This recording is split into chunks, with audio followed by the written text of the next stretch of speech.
और यहीं बड़ा भी हुआ। ये गांव पहाड़ों के बीच में बसा है, जहां से सबसे नजदीकी बस स्टैंड भी 20 किलोमीटर दूर है। चारों तरफ घने जंगल, पुरानी देवदार की पेड़ें और हवा में हमेशा एक नमी सी रहती है। लोग कहते हैं कि चेटकिन नाम इस गांव का इसलिए पड़ा क्योंकि यहां कभी एक औरत रहती थी, चेटकिन भाई। लेकिन मैंने कभी नहीं माना। मेरा नाम राजेश है, उम्र 28 साल, गांव के स्कूल में पढ़ाता हूं। सुबह 5 बजे उठता हूं, चाय बनाता हूं। मेरी बीवी मीना अभी भी सोती रहती है। छोटू, मेरा 5 साल का बेटा, मेरे बिस्तर के पास ही सोता है। उसकी सांसें सुनकर ही मन शांत हो जाता है। उस दिन भी सब कुछ वैसा ही था। बारिश रुकी हुई थी, मिट्टी की खुशबू चारों तरफ फैली हुई थी। मैं चाय पीते हुए बरामदे में बैठा था। मीना ने आवाज लगाई, राजेश, रोटी सेंक दूं क्या? मैंने कहा, हां, लगा दो। छोटू बाहर खेल रहा था, पीछे वाले आंगन में, जहां पुरानी ईंटों की दीवार टूटी हुई पड़ी है। मैंने उसे देखा, मिट्टी में कुछ खोद रहा था। हंसते हुए बोला, बेटा, क्या मिल गया? वो दौड़ कर आया। उसके छोटे से हाथ में एक काला पेंडेंट था, चमकदार नहीं बल्कि एकदम मैट ब्लैक, बीच में एक अजीब सा निशान, जैसे 3 सांप एक दूसरे को काट रहे हो। पापा, ये देखो, बहुत पुराना है ना? मैंने उसे हाथ में लिया। ठंडा था, बहुत ठंडा, जैसे बर्फ का टुकड़ा हो, लेकिन दिन भर धूप में पड़ा था। मैंने हंसकर कहा, अरे कोई पुराना खिलौना होगा, फेंक दो ना। लेकिन छोटू ने मना कर दिया, नहीं, मेरा है। मीना ने भी देखा, उसका चेहरा एक पल के लिए बदल गया। राजेश, ये अच्छा नहीं लग रहा, फेंक दो। मैंने हंसते हुए उसे अलमारी के ऊपर रख दिया। अरे तुम भी ना गांव वालों की बातों में आ गई हो, चेटकिन बाई वाली कहानी। मीना चुप हो गई। रात को खाना खाते समय गांव की बुजुर्ग औरत शांति माई आई थी। वो हर हफ्ते आती है। उसने छोटू को देखा और फिर मेरी तरफ। राजेश बेटा, आजकल आंगन में कुछ खोद मत देना। पुरानी चीजें, कभी कभी सोई हुई चीजों को जगाना अच्छा नहीं होता। मैंने मजाक में कहा, माई, अब आप भी? वो मुस्कुराई, लेकिन आंखें हंस नहीं रही थी।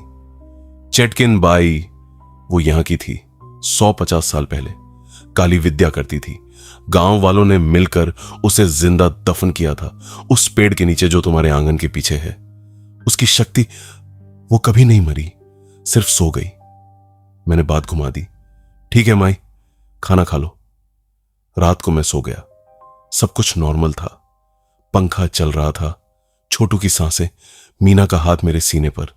लेकिन आधी रात के करीब मुझे लगा कोई मेरे कान के पास फुसफुसा रहा है, राजेश। मैंने आंखें खोली। कमरे में अंधेरा था, सिर्फ बाहर की लाइट का हल्का सा पीला घेरा खिड़की से आ रहा था। कोई नहीं था। मैंने सोचा सपना होगा। फिर से बहुत धीरे से, राजेश, मुझे छू लो। मेरा दिल एक बार जोर से धड़का। मैं उठकर बैठ गया। मीना सो रही थी, छोटू भी। मैंने अलमारी की तरफ देखा, पेंडेंट वहां नहीं था। अगले दिन सुबह मैंने पूछा, छोटू, वो काला वाला लॉकेट कहां रखा? छोटू ने मासूम चेहरा बनाया, पापा, मैंने तो कल रात तुम्हारे गले में डाल दिया था, सोते वक्त। मेरा हाथ अपने गले पर गया। कुछ नहीं था। मीना ने कहा, राजेश, तुम्हें नींद में क्या क्या होता है, छोड़ो ना। लेकिन मैं जानता था, मैंने उसे गले में नहीं डाला था। उस दिन स्कूल से लौटते समय गांव के रामू काका मिले। वो लकड़ी काट कर ला रहे थे। चेहरा पीला पड़ गया था। राजेश, कल रात तुम्हारे घर के पीछे से कोई रो रहा था, औरत की आवाज। मैंने हंसने की कोशिश की। काका, जंगल है, जानवर होंगे। लेकिन रात को फिर वही हुआ। मैं बिस्तर पर लेटा था, बाहर हवा चल रही थी, पेड़ों की पत्तियां सरसर आ रही थी। तब दरवाजे पर टक टक, धीरे धीरे, जैसे कोई नाखून से खरोंच रहा हो। मीना ने करवट बदली। राजेश, कौन है? मैंने फुसफुसाकर कहा, कोई नहीं, सो जा। टक टक टक, अब तेज। मैं उठा, लालटेन जलाई, दरवाजा खोला। बाहर कोई नहीं, सिर्फ ठंडी हवा और एक हल्की सी काली धूल दरवाजे के नीचे। मैंने दरवाजा बंद किया। फिर से अंदर से फुस, मुझे बाहर निकालो। यह आवाज मेरे ही कान में थी। अगले 3-4 दिन ऐसे ही बीते। छोटू अचानक बीच रात में हंसने लगता, बिना वजह। मीना कहती, राजेश, मुझे सपने में एक औरत दिखती है। वो कहती है, तुम्हारा खून मेरा है। मैंने उसे समझाया, डरावना सपना होगा, लेकिन खुद मुझे डर लगने लगा था। एक रात मैंने वो पेंडेंट फिर से देखा। ये मेरे तकिए के नीचे था। मैंने उसे हाथ में लिया। इस बार वो गर्म था, जैसे जिंदा हो। मैंने उसे बाहर फेंकने की सोची, लेकिन जैसे ही मैंने उठाया, मेरे कान में साफ साफ आवाज आई, अगर फेंकोगे तो छोटू चला जाएगा। मेरा हाथ कांप गया। मैंने उसे वापस अलमारी में रख दिया।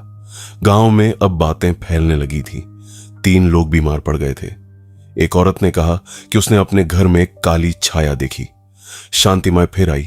इस बार उसका चेहरा गंभीर था। राजेश, उस पेंडेंट को मत छूना, वो चेटकिन बाई का है। उसने गांव को श्राप दिया था, जब उसकी शक्ति जागेगी तो ये पूरा गांव उसका हो जाएगा। मैंने पूछा, मैं ये सब कहानियां वे, सच क्या है? वो मेरी आंखों में देखकर बोली, सच ये है कि चेटकिन बाई तुम्हारी ही परदादी की बहन थी। तुम्हारे खून में वो शक्ति है और अब वो जाग रही है। मैं हंसा, लेकिन अंदर से डर रहा था। भाग 3। फिर वो रात आई। बारिश जोरों से हो रही थी, बिजली कड़क रही थी। मैं बरामदे में बैठा था। मीना और छोटू सो रहे थे। अचानक पीछे वाले आंगन से ची, दरवाजा खुलने की आवाज। मैंने लालटेन उठाई और गया। आंगन में कोई नहीं था, लेकिन पुरानी दीवार के पास वो पेड़ जिसके नीचे चेटकिन बाई को दफनाया गया था, उसकी जड़ों के पास मिट्टी हिल रही थी, जैसे कोई नीचे से ऊपर आने की कोशिश कर रहा हो। मैंने पीछे हटना चाहा, लेकिन मेरे पैर नहीं हिले। फिर मिट्टी फट गई। एक काला हाथ, सिर्फ हड्डियां और काली त्वचा बाहर निकला। मैं चीखा नहीं, बस देखता रह गया। हाथ मेरी तरफ बढ़ा, उंगलियों पर वो पेंडेंट जो मैंने अलमारी में रखा था। राजेश, ले लो। आवाज अब मेरे दिमाग में थी। मैंने हाथ बढ़ाया, जैसे कोई और ही मुझे कंट्रोल कर रहा हो। पेंडेंट मेरे गले में आ गया। तुरंत एक तेज दर्द, जैसे मेरी रगों में आग बह रही हो। मैं गिर पड़ा। आंखों के सामने पुरानी यादें या सपने घूमने लगे। एक औरत, काली साड़ी, लाल आंखें, वो हंस रही थी। अब तुम, मैं तुम। जब होश आया तो मैं बिस्तर पर था। मीना रो रही थी। राजेश, तुम 3 घंटे से चिल्ला रहे थे, क्या हुआ? मैंने उसे गले लगाया, लेकिन उसके शरीर से ठंडक आ रही थी। उसके बाद सब तेज हो गया। रात में छोटू अचानक बोलने लगा, लेकिन उसकी आवाज औरत जैसी। पापा, मुझे मार दो, वरना मैं तुम्हें मार दूंगी। मीना ने उसे झकझोरा। छोटू, चुप। लेकिन छोटू हंसा और उसकी आंखें पूरी काली हो गईं। मैंने उसे गोद में लिया। उसका शरीर जल रहा था। मैंने शांतिमाई को बुलाया। वो आई, लेकिन जैसे ही घर में घुसी वो चीखी, ये जाग चुकी है। राजेश, तुम्हारे खून ने इसे जगाया है। उसने एक पुराना ताबीज निकाला। ये बांध लो, लेकिन ये सिर्फ कुछ घंटे ही काम करेगा। मैंने ताबीज गले में डाला, लेकिन रात को ताबीज खुद ब खुद टूट गया। अब डर, पैनिक, सब कुछ एक साथ। मैं समझ गया, यह शक्ति सिर्फ बाहर नहीं, मेरे अंदर भी है। मीना एक रात अचानक उठी। उसकी आंखें सफेद। वो मेरे पास आई और कान में फुसफुसाई, अब तुम्हारा समय खत्म हो गया। मैंने उसे धक्का दिया। वो गिर गई। उसके मुंह से काला धुआं निकलने लगा।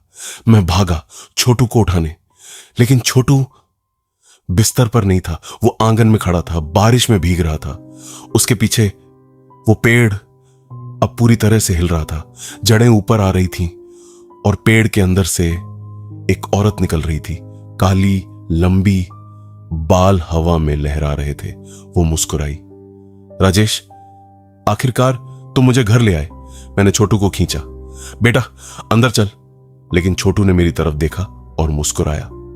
पापा, अब मैं चेटकिन हूं। उसकी आवाज पूरी तरह से औरत जैसी। मैं पीछे हटा। मीना दरवाजे पर खड़ी थी। उसका चेहरा अब चेटकिन बाई जैसा।